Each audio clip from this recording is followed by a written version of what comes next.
Hey folks, it's Laura with Raintree Nursery, and today we have the opportunity and the pleasure to be at Columbia Ecovillage, which is a co-housing project in the city of Portland, Oregon. And we're here with Lori, who is the Land Council leader, and she's going to tell us about this gorgeous place. How did this lovely spot get started? Well, this came to be it was started in 2004, really, by Pam and Joe Leach, who purchased this portion of what was originally farm property. And they went ahead and had this great idea as they were tending the land for permaculture. They thought, wow, if that other piece of land south of us, if that ever becomes available for sale, it would be really wonderful if we could create an eco-village here, an intentional community. So that came to pass. They purchased that land. They developed or redeveloped those existing apartments and turned everything into a condominium style. And we have an HOA, of course. And then we also tend this whole piece of almost 4 acres. 4 acres? Yeah. Wow. It's like 3.75 or something. So this, you were telling me, this is the original farmhouse. This is the for original the parcel. farmhouse. And so Right. the original farmers were here for decades?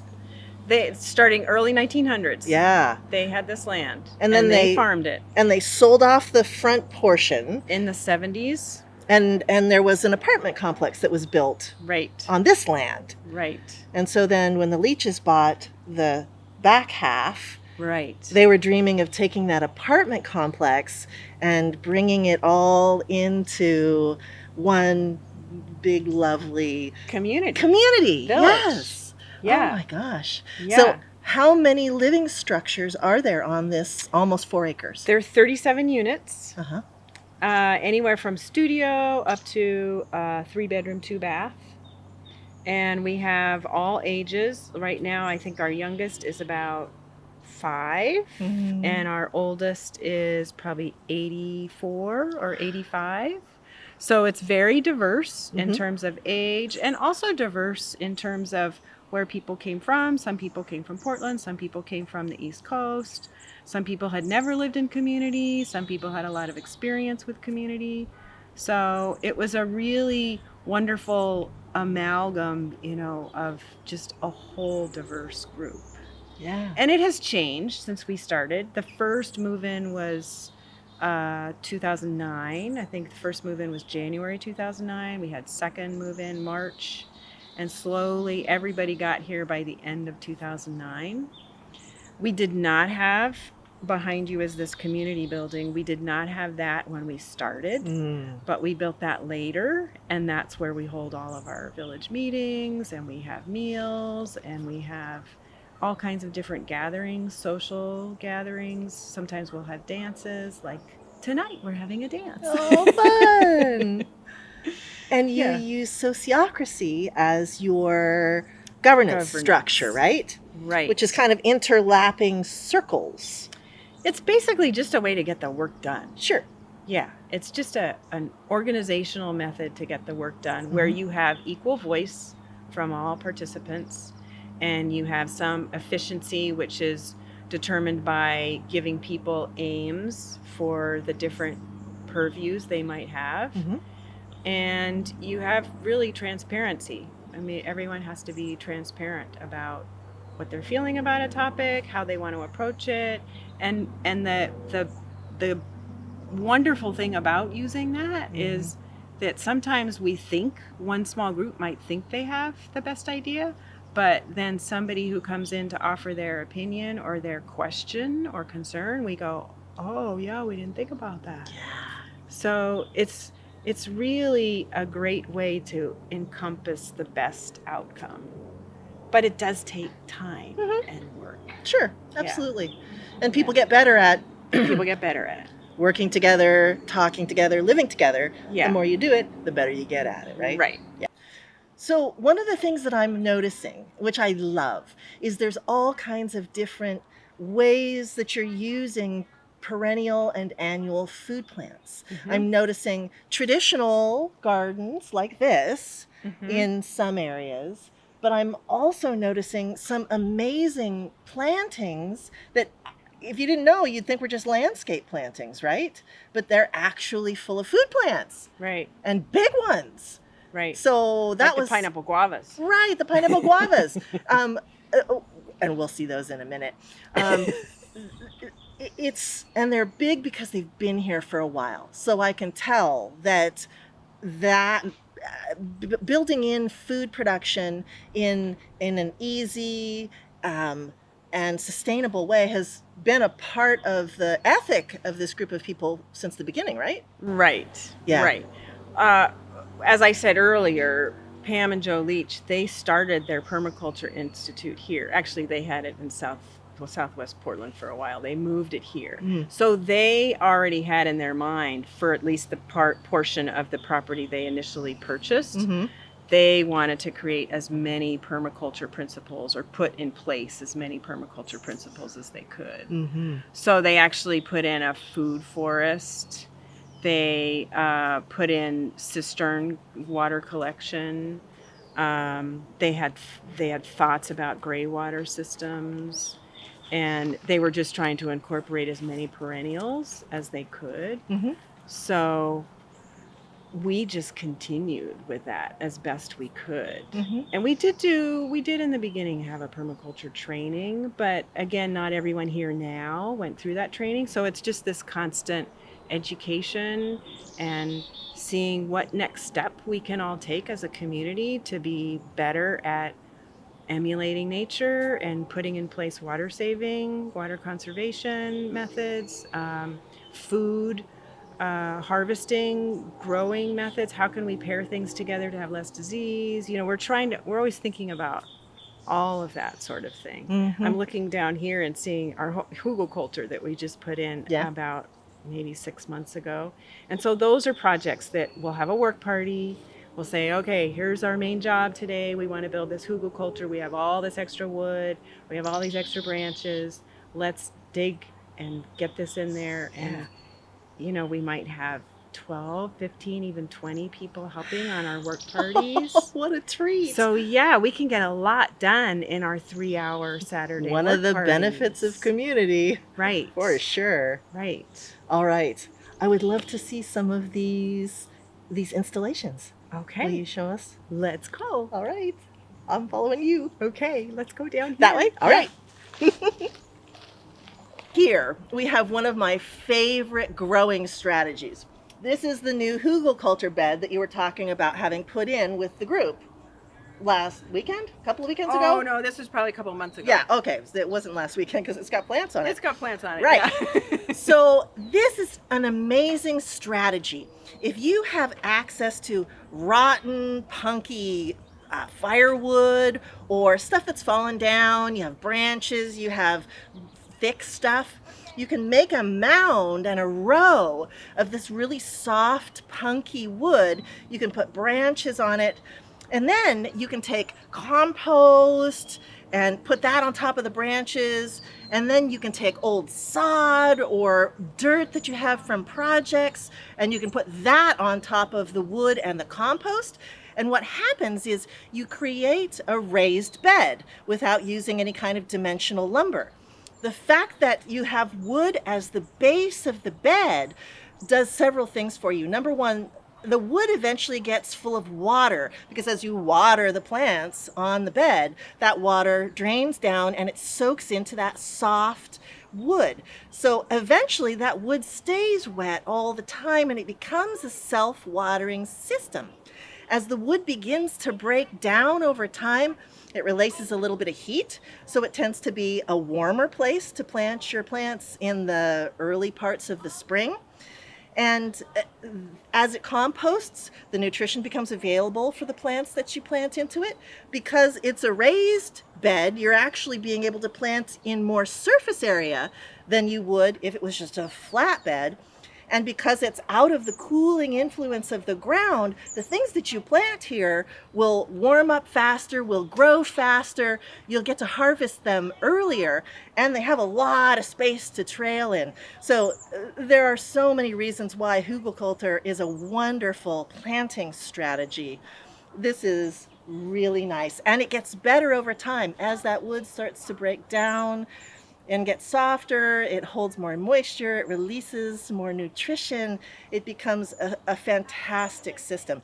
And it's different than actually burying wood chips. I always encourage folks, if you're going to use wood chips as a mulch, that you do that on the surface of the soil, but you don't dig it into the soil. Wood chips has a lot of surface area that will pull nitrogen and steal nitrogen from the plants. And in this kind of situation, there's not as much surface area because they're big old pieces of wood. So you don't have that nitrogen theft, which makes this a really fertile spot. Nicely done. And we planted some nitrogen fixers on here too, Mm-hmm. just to get things started. Yeah, this is just going to get better and better over time. And this was probably up here. Mm-hmm. When that's how much it's gone down already. Yeah, it sinks. Well, this is a beautiful, several different kinds of extra heat strategies that I'm seeing just right here in this little area. You've got your Hugelkultur right here, and then right on the other side of us, there are terraces that have been built with old concrete that's just been broken apart and used to make a bit of a terrace step. And in that area over there, I can see the lavender, I can see the thyme, there's rosemary, all those things that like really sharp drainage and a nice hot spot. And it's not raised all that much. Nope, it's not raised that much, but you're right. We did scavenge those concrete Pieces. We thought, what are we going to do with those? Yeah. And we thought, well, we need a little herb garden here. Absolutely. We want to grow some Mediterranean herbs. They need a lot of heat. Mm-hmm. So this was perfect for that use. Yeah, Yep. several different ways to accomplish the same thing, which is to heat up your soil and extend your growing season a little bit. Yeah, really nicely done. Yeah, it really looks nice right now. It does. And the pollinators are The also happy. pollinators are loving it. All the bees, all the bumblers, the flies, everything. Oh, it's Really great to soil. see. All right, let's see something else. Okay, let's go over here. Okay. Okay, Look at that. So here we are now at our cisterns. We have one here and one behind me. We're right on the east side of the original farmhouse, and we have a capacity of about, I think, 37,000 gallons. So everything comes off the roof of, well, I shouldn't say everything. There is one cistern on one of the residences, off one of the residences. But the majority of our water collection comes from the roof of the farmhouse. So we'll collect this. We are not at the high point of our property, so we pump as we need, as these fill, and we're filling the others. We pump that water to all of our cisterns that are higher, which we can go to later. And once they're full, we might just wait for another rain. We might use some of the water and wait for another rain to refill. But this year, actually, what we decided to do, because it's so dry, we usually are using cistern water from like end of May through June, July, and into August, and then we're out. But this year we decided, let's use city water until the city says we're rationing water, and then we'll use the cistern water so that we don't run out to water our gardens. Mainly that's what we use all this water for, is to water our personal plots, to water our community plots. And we're doing heavy mulching this year because it's so dang dry. Right. So we're just, every month we have a land meeting and we decide, are we going to use the cistern water? Are we going to use the city water? And we just check the weather and see how things are growing and decide all together. And since the majority of your capacity is up high, do you allow gravity? It's just gravity fed. Yep. Yeah, so it's not a lot of pressure when we get low on the cistern level. And we get some complaints from people, it's not coming out fast enough. But for the most part, it works pretty well, just gravity fed. Our main challenge, I would say, is our pump is not the most modern pump and easy to use. Mm-hmm. And so there's one person here who knows all the ins and outs of that pump. Cross training. And we are in process of cross training. Smart. Yeah. Smart. Yes. Yeah. This is, again, I'm really impressed with what I'm seeing in the treescape here, because not only are we seeing just nice shade trees, but as I'm looking up, I'm realizing that the shade trees are nut trees. A lot of them are nut trees. Yeah. Like right over there is a beautiful, this tree is huge. This must be 80 feet tall. And it's This is a hickory. A hickory this nut. Huge one, yeah. Wow. And how old is this tree? I don't actually know when that tree was planted. I assume probably the original farmers planted that tree, just like they planted the walnut in the back is probably the oldest tree on the property. They planted that when they moved here. And that is just the most enormous, beautiful walnut tree. So they probably planted this hickory, I would guess. Do you get nuts off of it? We do not get many nuts because the squirrels get most of the nuts.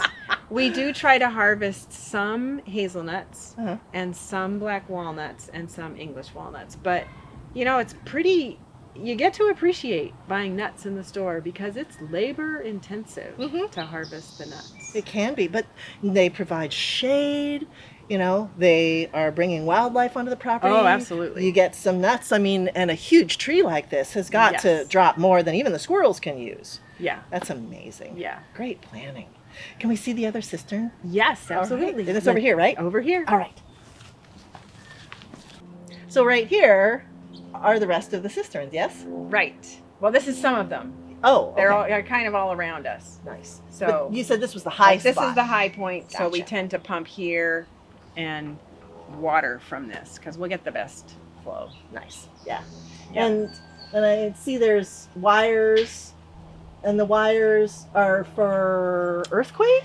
No, the wires are our artistic project of how to hold up bamboo sticks, which the beans on the other side can climb up.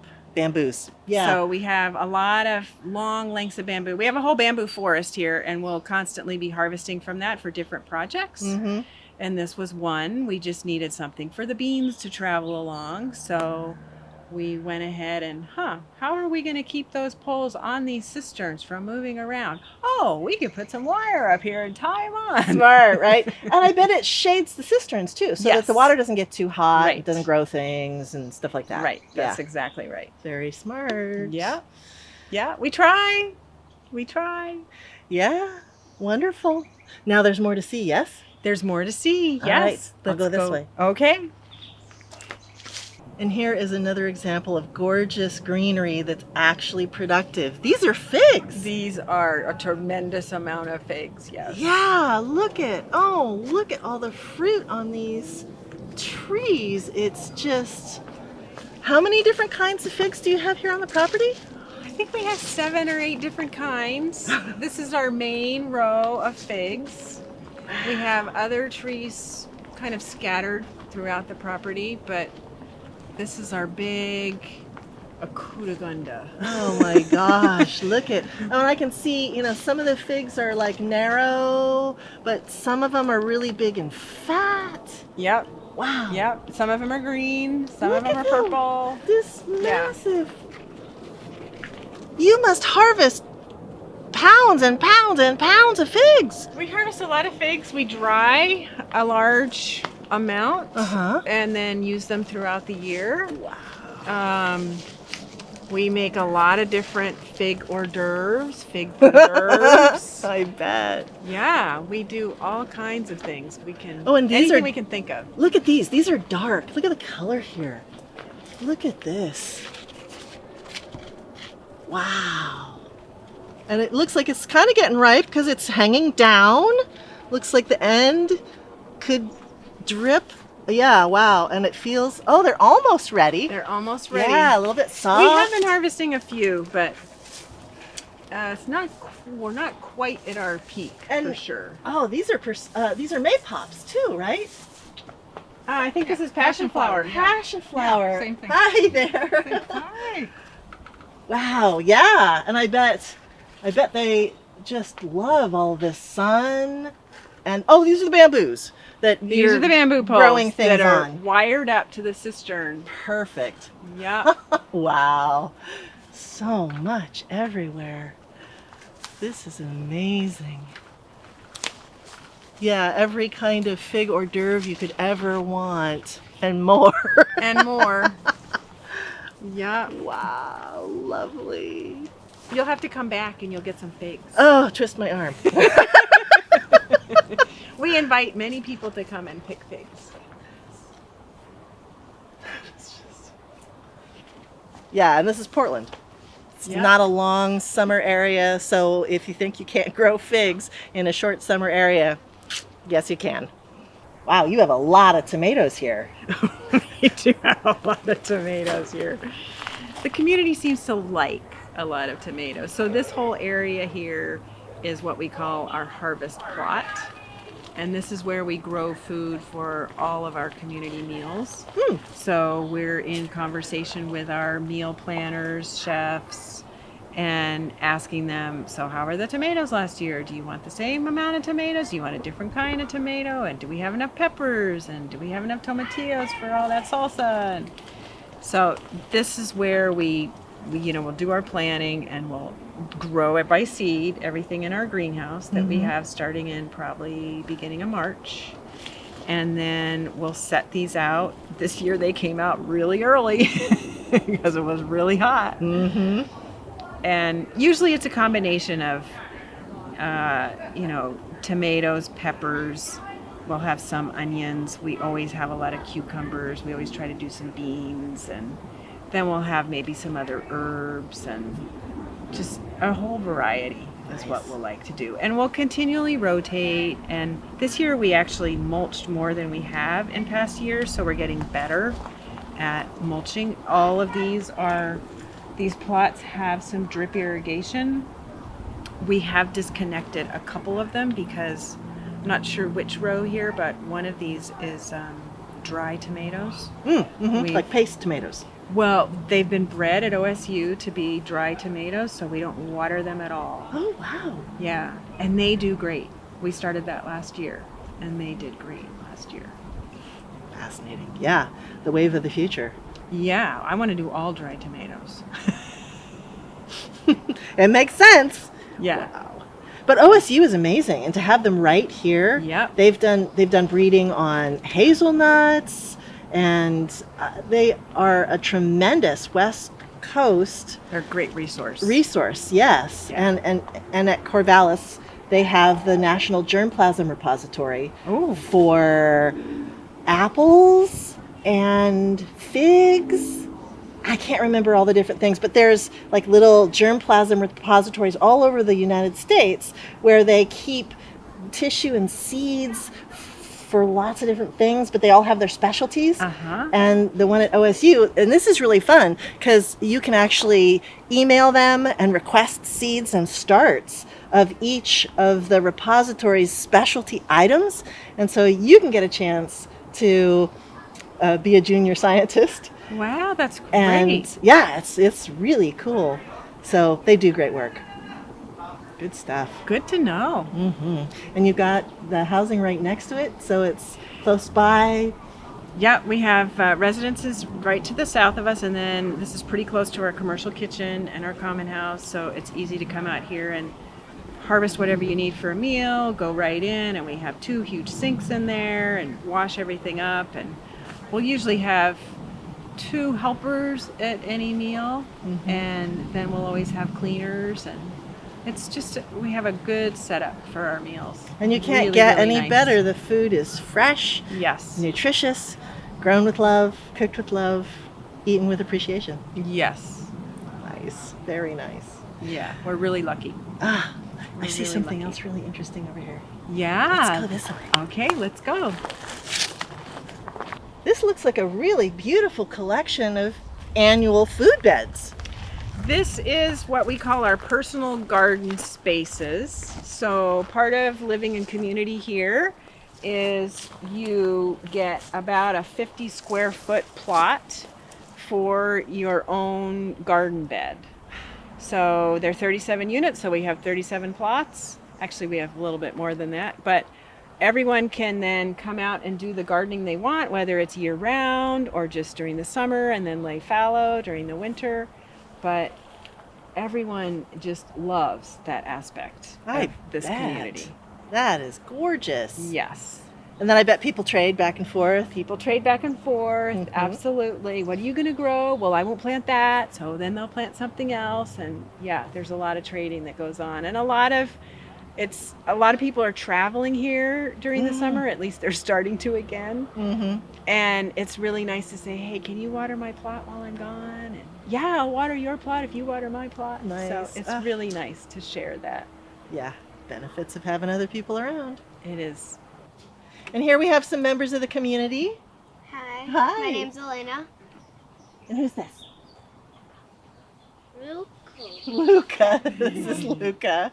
I see on their plates they've got some blackberries. Yeah. Do you get to wander around and snack? Yeah. Do you like it? Yeah. I bet. Do you ever help in the garden?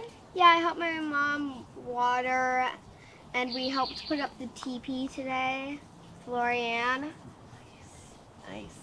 And it's great to have some adults around to kind of manage stuff, right? Yes. Very nice. And to hang out with, because there's a few adults that will chase us and wrestle with us. Yeah. Oh, fun. And it's nice to have all these great trees. Me and Brad and Luca we taught him how to climb in one of the trees over there. So we're getting good at climbing most of these trees. Excellent. Yes, community resources, community amenities for all ages, right? Very nice. Yeah, not that much on these trees. Well, I can climb sort of on this tree, but not Luca can't. Soon. You look like you're getting big and strong. Needs to be a little taller. I'm actually only 5. You're only 5? You're pretty big. It's because you climb. It's because you're working on being able to climb the trees, right? Yeah. Yeah, that's how you get big and You strong. can do a pretty easy one. Nice. Get pretty big. This is amazing. What I'm seeing here is incredible. This is a mature food forest. I mean, I've got a little food forest at my house. It's about 4 years old. You know, my trees are maybe 6 feet tall, 7. This is glorious. Here, just in this 50-foot square, I'm seeing mature pawpaws that are setting fruit, even in these partial shade locations. I'm seeing incredibly beautiful European pears that are clean and pristine. They just look gorgeous. There's a mulberry. There's a beautiful mulberry right here. So you've got the tree layer all established. And then I'm seeing the bush layer, which is the elderberry right here. I'm also seeing some currants in here. And then I'm seeing the herbaceous layer. I've got daylilies over there. There's some nettles in here. There's some lemon balm in here. Then we're seeing the underground layer because there's potatoes that have naturalized in here. Right. So that's five layers already, just right here. This is Yeah, so most of these trees were planted, I would say, in probably 2005, 2006. And then the lower story was probably later. We tried to come in and, do the typical 8-foot circle around the tree and then decide which. So when we first moved in here, we said, okay, we have this food forest that's started. We have the trees. So who wants to be part of the food forest? And we got some volunteers, and then each person would take a tree and they would decide what they wanted to plant in terms of perennials at the base. They would build a guild for that tree. They would build a guild for that tree. And you're right, there's some daylilies, and a lot of people were doing things like, what were some of a lot of medicinal herbs were started under many of these. I remember sweet Sicily, it might have been a culinary herb as well, but some of them were more shady, some of them were more sunny. And that in the big scheme of everything that we were doing here, I think a lot of the labor hours that took just kind of moved over to another project. And so this is kind of a very wild food forest, and we just see what's growing without tending, without watering. And as you said, so much is just flourishing. It's unbelievable. And the health of these fruits Yes. is stunning. I mean, everything looks really beautiful. And obviously, there's no spraying going on. There's no spraying going on. Yeah, of any kind, not organic, nothing. And you've just built beautiful soil health, obviously.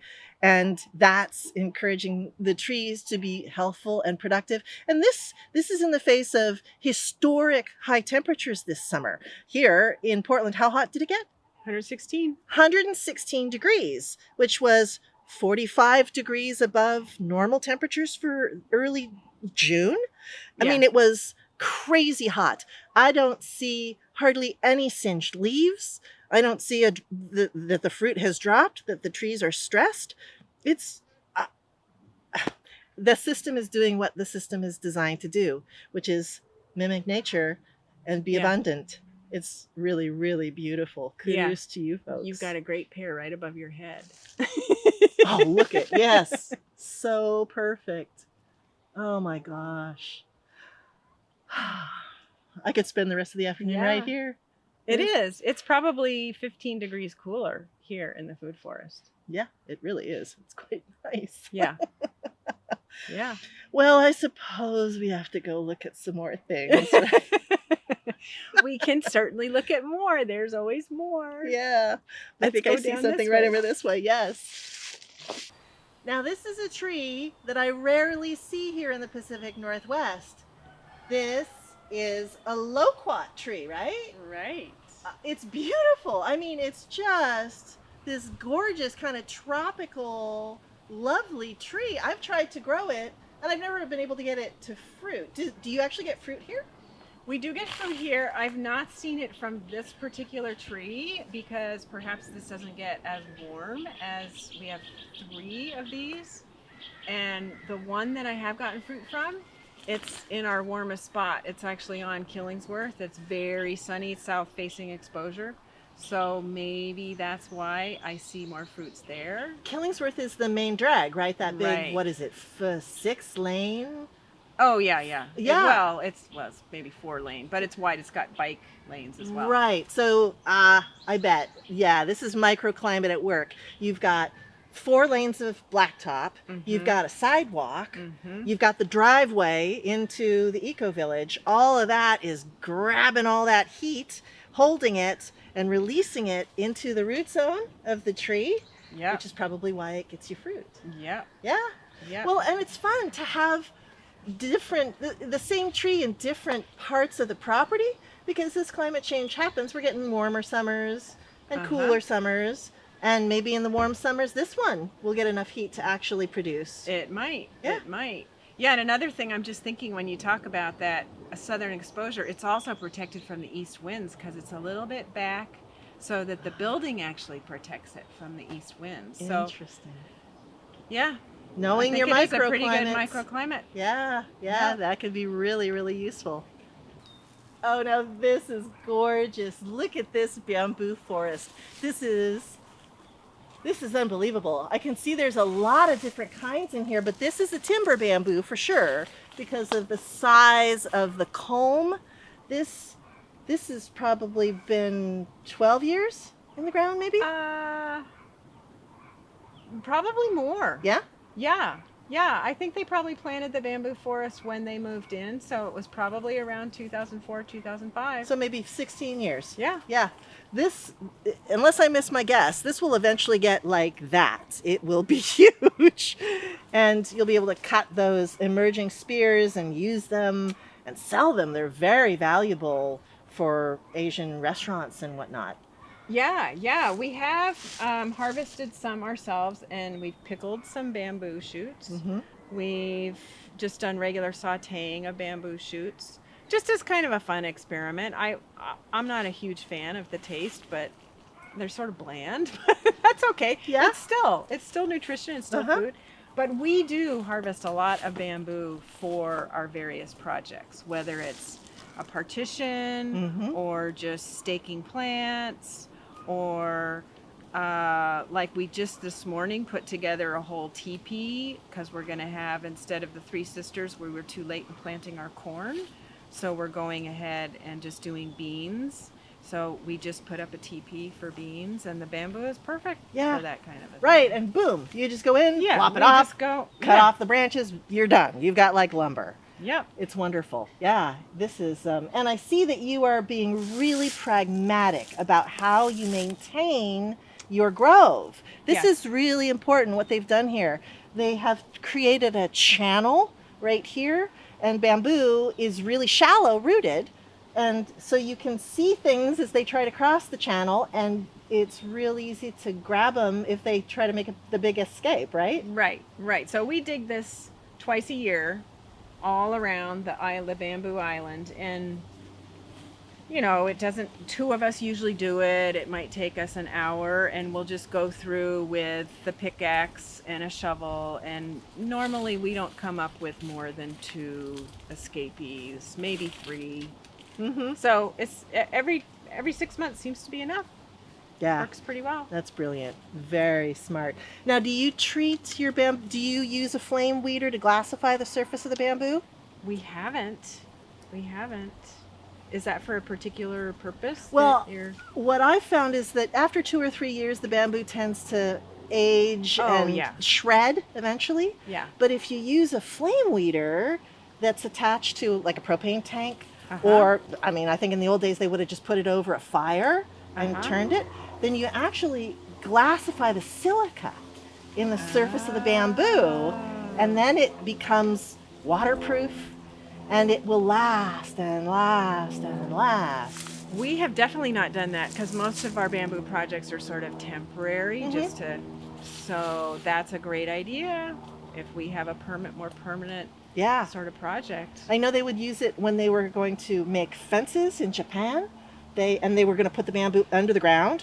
They would make sure to heat the ends that were going in the ground so that they were rot resistant. Yes. But I think they probably did all of it just to, make not have to replace it so often. Right. Yeah, we have to replace all of our stakes now and then. But you got a lot more where that came from, We have right? plenty of bamboo. Yeah. We have some black bamboo. I think we probably have something like half a dozen different species of bamboo here. And some taste better than others. Well, I know I this. should experiment more. I know this, that all bamboo shoots are edible, but only some are considered choice. So maybe you just didn't have the right kind. I haven't had the choice, I bet. Yeah, that could be it. I'll have to continue my exploration. Oh my goodness. We have seen so much here today. This has been amazing. Thank you so much for sharing all of this with us. Oh, you're so welcome. Being our guide. You're so welcome. A lovely spot. Thank you for spending your time with us today. I'm Laura with Raintree Nursery, and we'll see you next time.